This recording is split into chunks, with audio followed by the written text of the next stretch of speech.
영광의 소망이 되시며 만물의 으뜸이 되신 주님을 찬양합니다. 어둠의 이 땅에 다시 오실 주님을 바라보며 대림절 네 번째 주일로 보내게 하심을 감사드립니다. 올 한 해를 우리에게 선물로 주시고 복된 성탄절을 맞이하게 하심을 감사드립니다. 죄로 인한 절망 속에서도 소망의 길을 열어주시는 주님, 우리 예배 기쁘게 받아주시고 말씀의 은혜 충만하게 부어주셔서 땅에 속한 것들을 벗어버리고 하늘에 신령한 것과 영적인 것들만 바라보고 살아가게 하여 주시옵소서. 은혜의 주님, 위험한 세상을 살면서도 하나님을 모르는 자처럼 행동한 것을 용서하여 주시옵소서. 무거운 짐에 매여 방탕과 시리에 빠진 적도 있습니다. 우리의 마음을 돌이키려는 주님의 많은 말씀을 들었지만 깨달은 대로 살지 못했습니다. 우리의 약함으로 인하여 결심대로 살지 못했습니다. 지난날의 교만을 용서하여 주시고 순종하는 마음을 허락하여 주시옵소서. 저희들의 뜻대로 행한 모든 잘못을 뉘우치오니 이제 주님의 뜻을 따르게 하여 주시옵소서. 주님께서 인간의 몸을 입으시고 이 땅에 오신 성탄절을 눈앞에 두고 있습니다. 세상 사람들과 같이 행동하지 않게 하시고 죄 많은 저희를 찾아오신 주님의 사랑과 그리스도의 피 묻은 십자가를 기억하게 하시고 우리를 구원하시기 위하여 다시 오실 그날을 기다리게 하여 주시옵소서. 성탄의 깊은 뜻을 헤아리게 하시고 연말 연시에 들뜬 분위기에 주님이 오신 뜻이 가리지 않도록 우리에게 지혜를 더하여 주시옵소서. 날마다 주님의 사랑을 의지하여 살아가는 우리가 되게 하시고 연초에 세웠던 계획들을 돌아보며 잘 마무리하고 정리하는 경건의 시간들이 되게 하여 주시옵소서. 주님의 사랑을 전하기에 부지런한 우리가 되게 하시고 우리가 주님의 사랑의 메신저가 되도록 축복하여 주시옵소서. 만왕의 왕이신 하나님 아버지, 수많은 환난과 역경 속에서도 우리 민족을 지금까지 지켜주신 은혜에 감사드립니다. 우리나라와 백성들을 다시 한번 더 긍휼히 여겨 주시옵소서. 대통령 탄핵으로 대혼란에 빠져들었습니다. 조속히 국정을 수습하여 안정되게 하여 주시옵소서. 이제는 우리 모든 위정자들이 자신들의 권세가 하나님으로부터 온 것임을 깨닫게 하시고 하나님의 뜻을 충실히 반영하는 정치를 하게 하옵소서. 자신들의 사욕에 눈멀지 않고 자신들의 이익 때문에 국민들의 안위를 해치는 일을 하지 않게 하옵소서. 하나님께서 주시는 지혜로 통치하게 하시고 넓은 마음으로 관용하고 포용할 수 있는 정치인이 되게 하옵소서.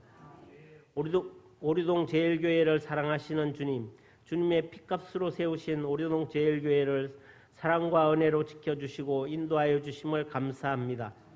금년 한 해를 돌아볼 때 참으로 어렵고 힘든 일들이 많았으나 하나님의 섭리 가운데 은혜롭게 잘 지나갔음을 고백합니다. 고난과 시련, 역경을 통해 주의 자녀들이 연단하고 한 단계 더 믿음으로 자라게 하시며 날마다 변화되며 성숙되는 성도가 되게 하여 주심을 감사드립니다. 새해에도 더 크신 사랑, 더 풍성한 은혜를 베풀어 주셔서 우리 교회가 더 많이 부흥되기를 간절히 원합니다. 말씀의 은혜가 풍성케 하여 주시고 예배의 자리가 넘치게 하여 주시옵소서. 기도가 더 뜨거워지고 날마다 기쁨과 감사 찬양이 넘치게 하여 주시옵소서. 복음을 전하고 기도하며 섬김과 나눔과 사랑이 더 풍성하게 하여 주시옵소서. 하나님 아버지, 새로운 꿈과 소망을 품고 시작한 2024년 한 해도 이제 얼마 남지 않았습니다. 아직 남아있는 사역과 행사들, 특별히 성탄절 구역 찬양과 각 기관들 사역위에도 함께하여 주셔서 아름답게 마무리할 수 있도록 역사하여 주시옵소서. 특별히 우리 교회가 기도하며 후원하는 미자립교회와 선교지에 하나님의 크신 위로와 돕는 손길을 허락하여 주셔서 땅 끝까지 복음이 전파되는 믿는 자의 수가 날마다 더해지는 역사가 일어나게 하시고 우리 교회를 향하신 하나님의 뜻을 이루어가는 교회가 되게 하여 주시옵소서. 새로 시작하는 2025년도 새해를 준비하며 교회와 각 부서에 꼭 필요한 일꾼을 뽑아 세우는데 세움받아 직분을 맡은 일꾼마다 맡은 바 작은 일에 충성함으로써 장차 더 크고 많은 것들을 맡아 충성하는 청지기가 되게 하여 주시옵소서. 그리하여 하나님께서 우리를 통하여 이루고자 하는 놀랍고 영광스러운 계획을 깨달아 알게 하여 주시며 그 계획에 동참하여 순종하며 충성하는 참된 일꾼들이 다 되게 하여 주시옵소서. 우리 모두 에녹처럼 엘리야처럼 하나님과 동행하며 하나님을 기쁘게 하는 자가 되고 새해를 기다리며 준비하고 결단하는 우리 모든 일들이 우리의 뜻대로가 아니라 하나님의 뜻대로 다 이루어지기를 간절히 기도합니다. 특별히 경제적으로 어려운 가정과 육신이 연약한 지체, 병마와 싸우는 성도들을 기억하여 주시고 더 크신 위로와 힘을 주셔서 우리의 피난처가 되시는 하나님께 소망을 두고 살아가는 믿음의 사람들이 다 되게 하여 주시옵소서. 오늘도 시간마다 예배를 인도하며 생명의 말씀을 전하시는 목사님을 권능의 손으로 붙잡아 주시고 하나님의 지혜와 영으로 채워주셔서 말씀을 잘 전하게 하여 주시고 육신의 건강함도 허락하여 주셔서 교회와 성도들 모두 잘 돌보게 하여 주시옵소서.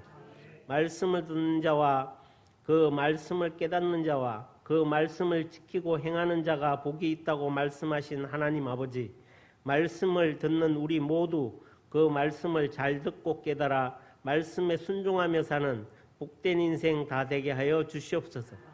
예배의 순서를 맡아 섬기는 손길들을 기억하셔서 좋은 것으로 갚아주시고 아름다운 찬양으로 하나님께 영광 돌리는 찬양대에 더 큰 은혜를 베풀어 주시옵소서. 오늘 드리는 예배마다 함께 하시며 존귀와 영광 받으시기를 원하오며 우리를 구원하기 위해 이 땅에 오신 예수 그리스도의 이름으로 기도드립니다. 아멘.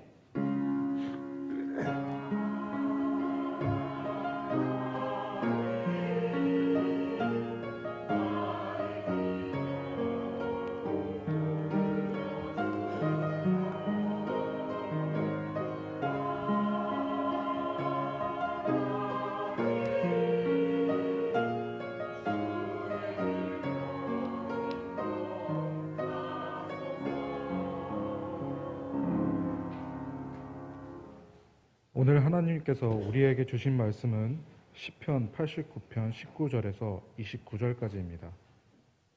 시편 89편 19절에서 28절까지입니다. 다 찾으실 줄 알고 봉독하겠습니다. 그때에 주께서 환상 중에 주의 성도들에게 말씀하며 이르시기를 내가 능력 있는 용사에게는 돕는 힘을 더하며 백성 중에서 택함 받은 자를 높였으되 내가 내 종 다윗을 찾아내어 나의 거룩한 기름을 그에게 부었도다. 내 손이 그와 함께하여 견고하게 하고 내 팔이 그를 힘이 있게 하리로다. 원수가 그에게서 강탈하지 못하며 악한 자가 그를 곤고하게 못하리로다. 내가 그의 앞에서 그 대적들을 박멸하며 그를 미워하는 자들을 치려니와 나의 성실함과 인자함이 그와 함께 하리니 내 이름으로 말미암아 그의 뿔이 높아지리로다.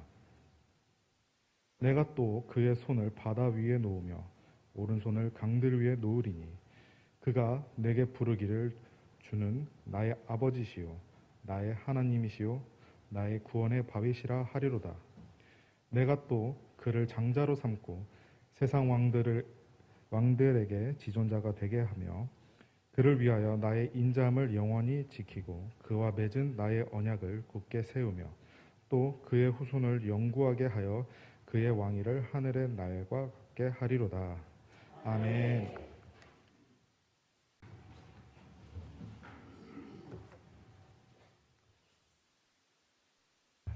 대림절 네 번째 주일을 우리가 맞이합니다. 주님의 이 땅에 오심을 축하하고 또 다시 오실 주님을 기다리는 그런 절기입니다. 여러분들은 한 해를 마감하면서 무엇을 기다리고 있습니까? 어떠한 선물을 기다리고 있습니까? 아니면 어떤 고백을 기다리고 있습니까?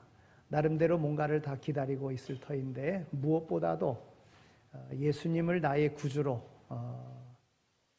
예수님을 기다리는, 그래서 영원한 하나님의 나라를 확신할 수 있는 이런 기다림의 절기가 되어야 될 줄로 믿습니다.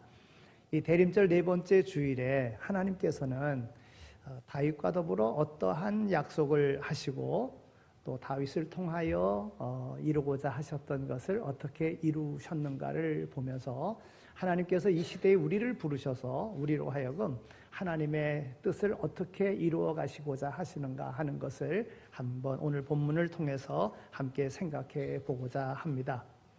베들레헴의 목동 다윗이요, 사무엘에 의해서 기름 부음을 받습니다. 그래서 이스라엘의 왕이 되지요. 왕의 혈통이 아닌 양을 치는 목동이었는데 그 목동 중에서도 그 집에서도 왕이 될 만한 깜이 되지 못한다, 아직 어리다, 이렇게 평가될 정도로 기억되어지지 않는 다윗을 하나님께서는 택하여 기름 부으셔서 이스라엘의 왕이 되게 하신 것이지요. 하나님께서는 오늘 20절에 있는 말씀을 보면 내가 내 종 다윗을 찾아내어 나의 거룩한 기름을 그에게 부었도다, 이렇게 말씀하고 있습니다. 오늘 24절에 있는 말씀과 또 28절에 있는 말씀과 29절에 있는 말씀을 보면 하나님께서 다윗과 맺은 언약을 이루시겠다. 또 다윗이 그 시를 통해서 다윗은 자신의 모든 생애 가운데 하나님께서 함께 하셨고 하나님은 나에게 약속하신 것을 다 이루셨다, 이렇게 고백하고 있는 것을 보게 됩니다. 다윗은 거룩한 기름을 부음받은 하나님의 종입니다. 하나님께서는 그를 통하여 거룩한 뜻을 이루고자 하셨습니다. 사도행전 13장 22절에 있는 말씀을 보더라도 내가 이새의 아들 다윗을 만나니 내 마음에 맞는 사람이라, 내 뜻을 다 이루리라, 이렇게 말씀하고 있습니다. 하나님께서는 그를 역사상 가장 위대한 인물로 인정하시고 신앙의 귀감으로 삼으셨습니다. 하나님과의 언약을 맺은 자, 영혼까지도 안전하게 견고하게 하나님께서 그 약속하신 것을 이루겠다고 말씀하시며 이루어 가시는 하나님이심을 오늘 우리가 믿어야 될 줄로 믿습니다. 다윗의 생애와 업적을 통하여 하나님의 종된 사람들의 삶을, 그 삶의 자세를 어떠해야 되는가 하는 것을 다윗을 통해서 오늘 우리에게 교훈해 주고 있는 것입니다. 오늘 우리가 주님을 기다리면서 오늘 우리의 삶 속에 하나님은 나를 통해서 내게 기름을 부으시고 나로 어떠한 일을 하시기 원하시는가 함께 생각해 보고자 합니다. 주의 손이 다윗과 함께 하사 견고하게 하셨다. 다윗은요, 그의 삶의 모든 주권을 하나님께 두었습니다. 그래서 하나님의 주권을 높였습니다. 사람들은 형통케 되거나 또는 은혜로울 때에 하나님을 기쁘시게 하다가도 시험에 들고 힘든 일이 생기면 하나님을 원망하고 곁길로 가기가 쉽습니다. 그런데 다윗은 혹독한 시련을 당하게 되었을 때에 더욱더 하나님을 기쁘시게 하는, 하나님께로 더 가까이 가는 이러한 삶을 살았다고 하는 것입니다. 그가 어렸을 때 양을 치고 있을 때 블레셋과의 전쟁이 일어나게 되었고 다윗의 형들이 전쟁터에 가게 되었습니다. 다윗은 나이가 어려서 가지 않았었던 거죠. 그런데 아버지가 다윗을 불러서 전쟁터에 나가 있는 형들의 안부를 묻고자 했습니다. 그래서 다윗이 전쟁터에 나갔습니다. 형들의 안부를 알아보기 위해서인 것입니다. 어린 나이입니다. 군인으로 참전할 수 없는 그런 나이입니다. 그런데 전쟁터에 나가 보았더니 블레셋 장군 골리앗이요 이스라엘 진영을 향하여 소리치는 것입니다.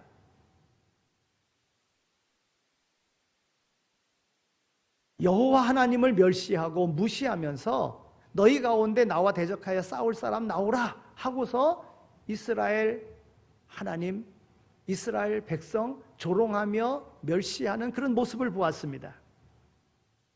그럴 때 다윗의 마음에 의분이 끌어올랐습니다. 감히 하나님을 이렇게 모욕할 수 있는가? 하나님의 택한 백성을 이렇게 업신여길 수 있는가? 그 마음에 아주 불일듯 일어났습니다. 그래서 다윗이요, 이 할례 없는 블레셋 사람이 누구간데 사시는 하나님의 군대를 모욕하겠느냐 하면서 직접 골리앗과 싸우겠다고 이야기합니다. 나로 하여금 나가서 저 골리앗과 싸우게 해달라 형들한테 이야기했습니다. 형들이 말로 합니다.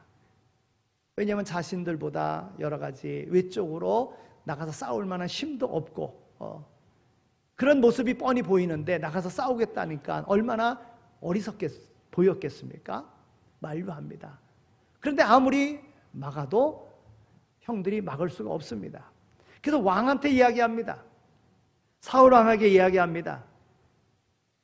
그랬더니 왕도 골리앗의 적수가 못 된다고 만류합니다. 다윗은 이를 뿌리치고 직접 뛰어들었습니다. 그리고 골리앗과 맞서서 싸웁니다. 너는 칼과 창을 가지고 나오지만 나는 만군의 여호와의 이름을 의지하여 내가 네게 나간다 하고 나가서 싸워서는 이긴 것입니다. 여러분, 골리앗과 다윗의 싸움의 승리의 비결은 만군의 여호와의 이름으로 나갔기 때문에 그런 것입니다. 전쟁의 승패는 하나님께 달려있음을 다윗은 확신하였고요, 그런 믿음으로 나가서 이긴 것입니다. 하나님의 영광이 훼손되는 것을 참을 수 없어서 다윗은 하나님의 이름과 하나님의 성령의 감동함으로 나가서 싸워서 골리앗과 이겼던 것입니다. 이것이 다윗의 어렸을 때의 모습입니다. 다윗이 전쟁에서 이기고 왕으로부터 신임을 받고 또 전쟁터에 나가서 이제 싸우는 장수가 되었을 때 싸울 때마다 막 이기고 하지 않습니까? 그런데 이 일로 인해서 사울이 다윗을 시기합니다. 그래서 사울 왕은요, 다윗을 죽이고자 합니다. 이러한 마음, 이러한 나쁜 마음을 가지니까 그의 마음속에 악귀가 들었어요. 미쳤습니다. 그래서 그 정신병을 치료하기 위해서 악기를 연주하며 그 사울의 병을 치료해주는 다윗, 그를 향하여 단창을 내던져 죽이려고까지 했었다고 하는 겁니다. 여러분, 사울도 하나님이 함께 하실 때는요, 나가 싸울 때마다 승리하는 장수 중에 장수였습니다. 그러니까 자기 가까이에서 악기를 연주하며 자기 병을 치료해주는 다윗을 향하여 단창을 던진다? 얼마든지 죽일 수 있는 그런 상황이거든요. 그런 상황 속에서도 하나님께서는 다윗을 지키시고 붙잡아 주셨습니다. 다윗이 엔게디 근처 황무지에 숨어 있을 때 그를 추격해 오던 사울, 진영에 잠들어 있을 때 사울이 그를 얼마든지 죽일 수 있는 그런 상황임에도 불구하고 그 다윗은 그 사울을 죽이지 않았습니다. 다윗의 고백은 그러합니다. 여호와께서 기름 부어 세운 자를, 하나님께서 임금 삼으신 그를 하나님이 금하시지 않는데 내가 어찌 그를 죽일 수 있겠느냐? 완전히 하나님의 모든 주권 아래 맡기는 다윗의 신앙을 보게 됩니다. 하나님의 주권을 인정하고 원수의 생명도 소중히 여기는 다윗을 하나님께서는 소중히 여겨주시고 그 생명을 보호해 주셨다고 하는 것입니다. 여러분, 오늘 우리가 원수 갚을 수 있는 그런 자리에 있다고 할지라도 내가 원수 갚는 것이 아니라 하나님께서 그를 통하여 이루고자 하시는 분명한 하나님의 뜻이 있기 때문에 하나님 앞에 맡길 수 있는 그러한 믿음이 오늘 우리에게 있어야 될 줄로 믿습니다. 다윗이 이제 왕이 됐습니다. 왕이 돼서 하나님께서 약속하신 대로 부귀영화를 누립니다. 그런데 다윗의 아들 압살롬이요, 헤브론에서 불량배들을 모아서 반란을 일으켰습니다. 압살롬의 군대에 다윗의 신하들도 다 글로 넘어갔습니다. 평소에 다윗을 따랐던 사람들이 다 압살롬의 편에 붙은 것입니다. 다윗을 죽이려는 일에 그 반란에 동참한 것입니다. 압살롬이 반역을 해서 예루살렘으로 쳐들어올 때 이 다윗은 그 아들과 싸우지 않고 또 자기의 측근에 있었던 이들이 다 글로 넘어갔기 때문에 도망가지 않으면 안 되는 그런 상황이었습니다. 도망을 갑니다. 그런데 베냐민 지파 게라의 아들 시므이가요, 다윗의 뒤에 돌을 던지면서 온갖 악담을 다 퍼붓습니다. 그때 아비새, 다윗의 군대 장관인데요, 아비새가 그를 단칸에 죽여버리겠다고 다윗에게 이야기합니다. 그럴 때 다윗은 뭐라고 이야기하느냐 하면, 그가 저주하는 것은 여호와께서 그에게 다윗을 저주하라고 하심이니 내가 어찌 그리하였느냐. 하나님께서 그로 하여금 그렇게 하셨으니 그렇게 하지 말라고 하는 것입니다. 그는 압살롬의 반란이나 시므이의 그 저주도 하나님께서 제게 내린 그러한 징벌임을 알고 다윗은 그 모든 것을 수용할 줄 아는 사람이었었다 하는 것입니다. 여러분, 이와 같이 다윗의 생애를 놓고 봤을 때에, 어렸을 때이든지 간에 장성하였을 때라든지 아니면 왕이 되었을 때라도 그 모든 되어져가는 일을 다 하나님께서 하신다고 하나님의 주권에 대한 것을 믿고 하나님을 의지하는 자였다고 하는 것입니다. 여러분, 예수 그리스도께서 이 땅에 오실 때에 예수님을 맞이하려고 하면 오늘 우리의 마음속에 무엇보다도 다윗과 같은 이런 마음, 이런 믿음을 가지고 주님을 기다린다고 하면 주님이 내 안에 오셔서 오늘 우리의 인생을 책임져 주시고 하나님의 통치 속에 하나님께서 우리를 이끌어 주셔서 하나님이 예비하신 영원한 하나님의 나라에 기쁨으로 찬양하며 가게 될 줄로 믿습니다. 다윗은요, 하나님의 나라의 기초를 세우는 일을 삶의 무엇보다도 우선으로 삼았습니다. 주의 성실함과 인자함이 다윗과 함께 하셨습니다. 여러분, 하나님께서는요, 다윗에게 성실과 인자를 더하셨으므로 그가 형통한 자가 되었다고 말씀합니다. 하나님께서 인자와 성실하신 분임을 알고 인자와 성실함으로 하나님을 섬겼기에 하나님께서는 다윗을 형통하게 해주신 것입니다. 다윗은 40년 동안 왕위에 있으면서 많은 전쟁을 통하여 영토를 확장했고, 안으로는 율법을 중심으로 공의를 시행하여 다윗 왕국의 기초를 튼튼하게 하였습니다. 무엇보다도 하나님 중심의 신정 국가를 수립함으로써 하나님의 뜻을 이루어 드렸습니다. 여러분, 다윗의 생애에 가장 큰 목표로 했던 것은요, 하나님의 성전을 건축하는 일이었습니다. 다윗이 왕으로서의 그런 즉위 이후 헤브론에서 7년 있다가 예루살렘으로 올라온 후에 제일 먼저 한 일이 하나님의 궤를 옮기는 일이었습니다. 그는 하나님의 영광의 상징인 성전을 짓는 것을 평생의 소원으로 하고 그 일을 위하여 온 힘을 다 쏟았습니다. 그는 선지자 나단을 불러놓고 나는 백향목 구경에 거하거늘 하나님의 궤는 휘장 가운데 있도다 하면서 하나님의 성전 건축의 의지를 밝힌 바가 있었습니다.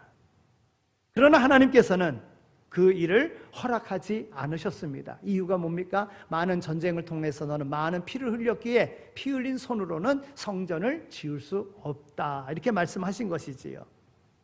여러분, 왕이니까 모든 것 다 준비되어져 있으니까 하나님의 말씀이 그러하다 할지라도 얼마든지 할 수 있는 자였습니다. 그러나 하나님께서 말씀하셨기에 하나님의 뜻을 따르는 자였다고 하는 것입니다. 여러분, 우리는 내 생각이고 내가 옳다라고 생각하고 내가 모든 것 다 갖추었다고 하면 내 뜻대로 그것을 시행하여야 되는 것 아니겠습니까? 그러나 다윗은 그러하지 않았다는 것입니다. 그는 하나님의 영광의 상징인 그 성전을 짓고자 하는 그런 마음 속에 있었지만은, 그러나 하나님이 허락하시지 않으므로 그는 그 성전 짓는 일을 자기가 하는 것이 아니라 아들 솔로몬에게 넘겼음을 우리는 보게 됩니다. 그는 아라우나의 타작마당을 성전 부지로서 마련해 놓았습니다. 거기에 소요되는 자재와 물품도 넉넉하게 확보해 두었습니다. 이것이 바로 다윗이 성전을 짓고자 하는 마음속에 다 준비했는데도 불구하고 본인이 직접 짓는 것이 아니라 다른 이에게, 그 아들에게 주었다고 하는 것입니다.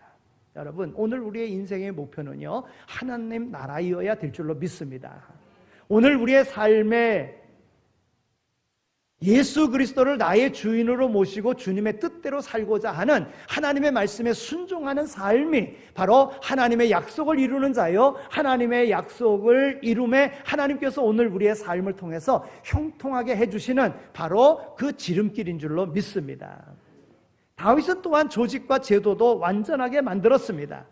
다윗은 그가 왕위에 재직하는 동안에 훗날 성전에서 봉사할 그런 모든 기구와 조직을 구비하고 규례를 만들었습니다. 먼저 제사장들을 제비 뽑아 24반열로 나누고 그 각 반열대로 지정된 그 기간 동안 성전에서 봉사하도록 하였습니다. 또한 악기를 다루는 사람들과 성악을 하는 사람들로 하나님께 영광을 돌리려고 찬양대를 조직하였습니다.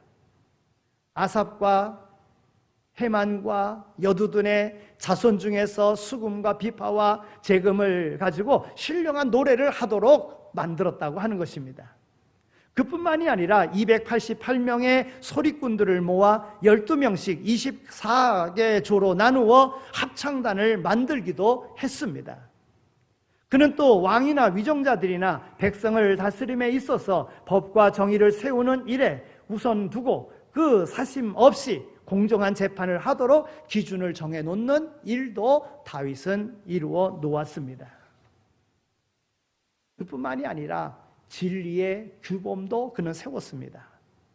다윗은 성령의 감동에 따라 하나님의 말씀을 기록하였습니다. 시편에 나오는 많은 글들은 대부분 다윗의 글로서 기도와 신앙 고백과 감사와 찬양을 이루고 있는 것을 보게 됩니다. 수없는 역경을 통과하면서 오직 하나님께 의지하는 신앙으로 이를 극복하며 이겨낸 간증문이 바로 그의 시편들인 것입니다. 앞이 캄캄하고 절망적인 상황에서도 하나님께 기도하기를 힘썼고 반드시 하나님께서 응답해 주신다고 하는 하나님께 대한 그러한 확신도 가지고 있었습니다. 다윗은 하나님의 말씀에 대한 올바른 신앙을 가졌던 사람입니다. 곧 하나님의 말씀은 진리요 규범이기 때문에 이 말씀을 지키는 것이 사람의 본분임을 그는 강조했습니다. 여러분, 오늘 우리의 삶에도 여러 가지 어려운 일이 있을 때에 하나님 앞에 기도하고요, 하나님의 약속의 말씀을 믿고요, 그 말씀대로 실행하면 내 생각대로 하는 것보다 하나님의 완전하시고 또한 전능하신 하나님의 손길이 함께 하셔서 오늘 우리로 형통하게 해 주실 줄로 믿습니다. 그는 솔로몬에게 왕위를 물려주면서 하나님께서 모세를 통하여 주신 율법과 계명과 율례와 증거를 왕도의 규범으로 삼으라고 그렇게 이야기했습니다. 뒤를 이어 왕이 된 솔로몬에게 하나님께서 모세를 통하여 준 율례와 규례와 법도를 잘 지켜 행하라, 이것이 바로 왕의 도린이라 그랬다는 거예요. 여러분, 오늘 우리의 인생의 그러한 목표가 오직 예수 그리스도여야 될 줄로 믿습니다. 오늘 우리의 삶의 규범이 오직 하나님의 말씀이 되어야 될 줄로 믿습니다. 다윗은 이런 삶을 통하여 후세에 거울이 되는 삶을 살았다고 하는 겁니다. 여러분, 우리의 삶에도 그러합니다. 오늘 우리의 삶에도 내 믿음의 생활을 통해서 후대에 본이 되어야 된다고 하는 것입니다. 선진들의 살아간 그 자취는 후세 사람들에게 거울이 됩니다. 이스라엘 백성의 출애굽 과정에서 있었던 모든 여러 가지 사건들은요, 축복과 저주의 근거가 무엇임을 보여주는 사건인 것입니다. 성경은 다윗의 생애와 업적을 후세 사람들이 보고 배우도록 하신 것입니다. 다윗은 축복의 증거가 되었습니다. 역대상 29장 26절에서 30절에 있는 말씀을 보면 다윗이 받은 축복의 내용을 소개하고 있습니다. 그는 40년간 왕위에 있으면서 세상 권력과 영화를 다 누렸습니다. 그는 오랫도록 장수하면서 부요하고 존귀한 그런 생애를 살았습니다. 하나님께서 약속하신 대로 하나님의 말씀에 따라 살아감으로 하나님께서 그에게 복을 허락하신 것입니다. 여러분, 왕 중에 왕, 모든 왕을 대표할 수 있는 왕이 다윗 왕이라는 거예요. 여러분, 이스라엘 국기에도 그 별이 다윗의 별을 상징하는 거예요. 하나님께서 다윗과 더불어 함께 하심으로 이스라엘이 되게 하신 것과 같이 하나님께서 오늘 이 시대를 살아가고 있는 성도들을 통하여 하나님은 그 삶의 생이 모든 이들에게 본이 되어지기를 원한다고 하는 것입니다. 축복의 통로가 되어지기를 원한다고 하는 것입니다. 그렇다면 다윗과 같은 삶을 우리가 살아가면 하나님은 다윗에게 약속하셨던 복을 오늘 우리에게도 허락하셔서 오늘 우리로 복된 삶을 살아가게 해주시는 하나님이신 줄로 믿습니다. 왕위에 오른 솔로몬에게 물려주었던, 그리고 솔로몬 이후에도 자자손손 대를 이어가면서 왕위를 계승해 주겠다고 하나님께서 말씀하셨습니다. 여러분, 예수님이 누구의 혈통으로 왔습니까? 다윗의 혈통으로 오셨잖아요. 그 옛날 하나님은 다윗과 더불어 약속하신 것을 이루어서 다윗의 혈통에서 메시아 예수 그리스도가 이 땅에 오게 하셨다는 것입니다. 마태복음 1장 1절에서 17절에 있는 말씀이 그러합니다. 일찍이 하나님께서는 모세의 율법을 통하여 하나님을 사랑하고 그 명령을 순종하는 자에게 수천 대에 이르도록 범사에 복을 주시겠다고 약속하셨습니다. 다윗도 여호와의 율법을 즐거워하며 그 길을 따르게 될 때에 형통케 된다고 하는 그런 믿음 속에 형통한 사람이 된 것입니다. 또한 다윗의 삶을 놓고 볼 때에 그가 본이 되게 하셨던 것은 범죄에 대한 경계를 삼으셨음을 보게 됩니다. 하나님께 대한 믿음을 지키고 그 말씀을 순종하여 복을 받은 사람이라도 간혹 하나님의 뜻을 거역하여 심판과 징벌을 받을 경우가 있다는 것이지요. 하나님께서는 다윗을 사랑하셨지만 그래도 그가 저지른 과오에 대해서 징벌을 내리셨음을 우리는 알게 됩니다. 다윗이 우리아의 아내를 취한 사건이 나옵니다. 우리아를 죽게끔 만들고 밧세바를 취하여 아내 삼았습니다. 하나님께서는 선지자 나단을 보내셔서 준엄한 심판을 경고하셨습니다. 사무엘하 12장 10절에 있는 말씀을 보면 이제 내가 나를 업신여기고 햇사람 우리아의 아내를 빼앗아 내 아내로 삼았은즉 칼이 내 집에서 영원토록 떠나지 아니하리라 그랬습니다. 여러분, 이 말씀대로요, 다윗은 일평생 그 사건으로 인하여 많은 대가를 치렀고요, 눈물로 깊이 회개하여야지만이 됐다는 것입니다. 여러분, 우리가 죄에 대해서 내가 예수 믿으니까 예수님께서 우리의 모든 죄를 대속하셨으니까 이렇게 생각하고 그냥 예수님의 이름으로 이렇게 죄를 졌습니다. 그리고는 그냥 이제 내 죄 사함 받았다. 여러분, 이렇게 생각하면 안 됩니다. 회개, 그러면 그 죄에 대한 회개에 합당한 회개가 있어야지만이 되는 겁니다. 다윗은 이와 같은 죄를 저질렀을 때, 우리아를 전쟁터에 나가서 죽게 만들고 그의 아내를 자기 아내로 삼았을 때에 그 죄가 지적되었을 때 회개한 모습을 보면 내가 밤마다 눈물로 회개합니다 그랬어요. 밤마다 눈물로 회개합니다. 그러니까 우리가 회개에 합당한 회개를 해야 된다는 거예요. 사람들은 어떻습니까? 남의 해를 끼쳤습니다. 그런데 발각되지 않았어요. 그러면 그냥 넘어갑니다. 근데 발각됐어요. 그러면 또 어떻게 합니까? 해주면 되잖아요. 이렇게 끝나려고 합니다. 남의 집 유리창을 깼어요. 발각되지 않으면 그냥 넘어가죠. 발각됐어요. 그래서 왜 유리창 깼느냐? 그러면 그거 해주면 되잖아요. 이러고서는 그냥 쉽게 넘어간다는 거예요. 그게 아니라 성경은 배로 갚아주라는 거예요. 경우에 따라서 4배로 갚아주라는 거예요. 여러분, 이러한 5분의 1을 더하여 갚아주라는 겁니다. 여러분, 그런 일을 당했으면 그 마음의 그런 심적인 그런 아픔도 있잖아요. 그런 것까지도 해결해 주라고. 하나님의 말씀은 철저합니다. 다윗은 그가 지은 죄에 대하여 밤마다 눈물로 회개했습니다.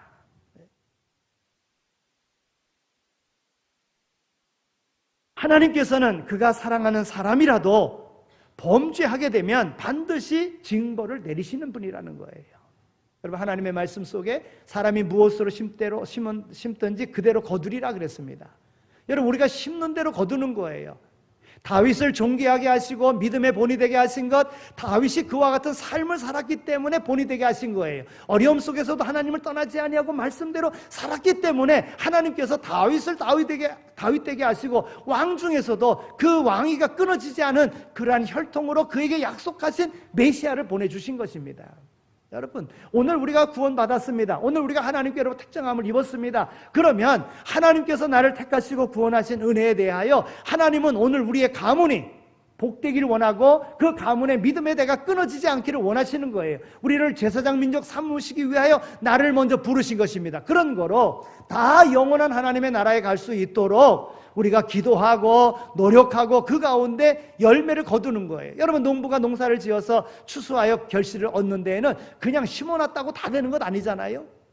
여러분, 농부들이 가장 심어놓은 다음에 하는 것이 몇 가지가 있겠지만 제일 무서운 것은요, 풀과의 전쟁이라는 거예요. 심어놓으면 어떻게 곡식보다도 잡초가 얼마나 더 잘 자라는지 모릅니다. 풀과의 전쟁이에요. 김 매는 일이 얼마나 힘든지 모릅니다. 또한 병충해와의 전쟁입니다. 이제는 그냥 심어놨다고 그냥 열매 맺는 게 아닙니다. 약을 치지 않으면 안 되는 그런 상황이 되고 말았어요. 그러니까 그런 해야 되는 일들을 해야지만이 거둬지는 거예요. 내가 믿었다고 믿음 안에 다 되는 거 아닙니다. 믿음을 지키기 위해서는 부단히 싸워야 된다는 겁니다. 지키기 위해서는 악한 마귀와 더불어 싸워야 된다는 거예요. 그 싸움에 기준이 있어야 되는 거죠. 오늘 우리에게 주시는 말씀은 하나님은 다윗을 택하시고 다윗과 약속하시고 그 약속을 신실하게 지켜가셨습니다. 하나님께서 지켜가심을 믿고 하나님의 주권과 더불어 하나님의 인도하심과 더불어 철저하게 다윗은 하나님 앞에서, 하나님의 율법 앞에서, 하나님의 법 앞에서, 규례 앞에서 그는 자기를 돌아보면서 하나님의 뜻대로 살기를 힘썼다고 하는 겁니다.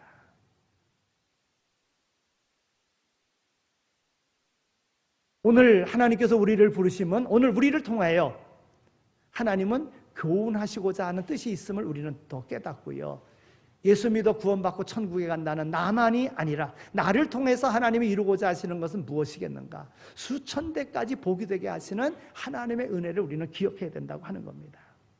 말라기 3장 16절에 있는 말씀을 보면 여호와를 경외하는 자와 그 이름을 존중히 여기는 자를 위하여 여호와 앞에 있는 기념책에 기록하셨느니라 그랬어요. 여호와를 경외하는 자, 그 이름을 존중히 여기는 자, 여호와의 기념책에 기록하였다. 여러분, 이 말씀이 신약에 와서는 계시록에 가서 생명록에 기록된 이름이 된다는 거예요. 인침받고 생명록에 기록된 자, 기록하여 기념이 되게 하는 거예요. 본이 되게 하는 것입니다. 역대상 29장 29절에서 30절에 있는 말씀을 보면 다윗 왕의 행적은 처음부터 끝까지 선견자 사무엘의 글과 선지자 나단의 글과 선견자 갓의 글에 다 기록되었다 그랬어요. 그러니까 시대마다 선지자들을 통하여 다윗의 행적이 다 기록됐다는 거예요. 여러분, 우리의 행함은요 하나님의 생명록에 다 기록됩니다. 오늘 우리의 행함은요 하나님이 다 기억하십니다. 그러면 오늘 우리가 하나님의 영광을 드러내는 본이 되는 그 자리로 우리가 가야 될 줄로 믿습니다. 하나님의 백성은 하나님의 자랑이 되어지는, 하나님을 자랑할 수 있는 간증자가 되어야 되는 것입니다. 그리고 후세 사람들에게 해와 같이 별과 같이 빛나는 자가 되어야지만이 된다 하는 것입니다. 하나님의 영광을 위하여 이 대림절에 무엇보다도 우리의 모든 문제를 해결해 주실 주님을 나의 주님으로, 나의 주인으로 모시고 주님의 교훈해 주신 바, 본을 보여주신 바, 그 말씀하신 바, 그것을 잘 실천함으로 길이 후대에 남을 그런 아름다운 믿음의 본을 보이며 살아갈 수 있는 모두가 다 되어지시기를 축원합니다. 하나님 감사합니다. 저희들을 이렇게 불러주셔서 하나님 앞에 예배드리게 하여 주시니 감사합니다. 주님의 이 땅에 오심을 기념하는 성탄절을 맞이하면서 우리가 준비해 갈 수 있도록 인도해 주신 것 감사합니다. 성탄의 기쁨을 맞이할 수 있도록 인도해 주시고 나의 주님으로 모시고 살아가매 주님께서 말씀하신 그 삶의 본을 본받아 오늘 우리의 믿음에도 본이 되어지는 삶을 살아가는 우리 모두 다 되게 하여 주옵소서. 이미 복받은 자 되었사오니 세상을 향하여 생명과 복의 통로가 되는 역할 감당하며 살아갈 수 있는 능력의 하나님의 종들이 되어지게 하여 주옵소서. 감사합니다. 예수 그리스도의 이름으로 기도드립니다. 아멘. 이제는 우리 주 예수 그리스도의 은혜와 하나님 아버지의 극진하신 사랑하심과 성령님의 위로하시고 교통하심이 우리를 부르셔서 우리를 왕같은 제사장으로 삼으시고 우리를 통하여 세상의 생명과 복의 통로로 삼으셨기에 우리에게 맡겨진 그 귀한 일 충성되이 잘 감당함으로 하나님께 영광 돌리는 삶을 살기로 마음에 다짐하며 세상으로 나가는 이 자리에 참여한 모든 이들 가운데 이제로 영원히 함께 하시길 간절히 축원하옵나이다. 아멘.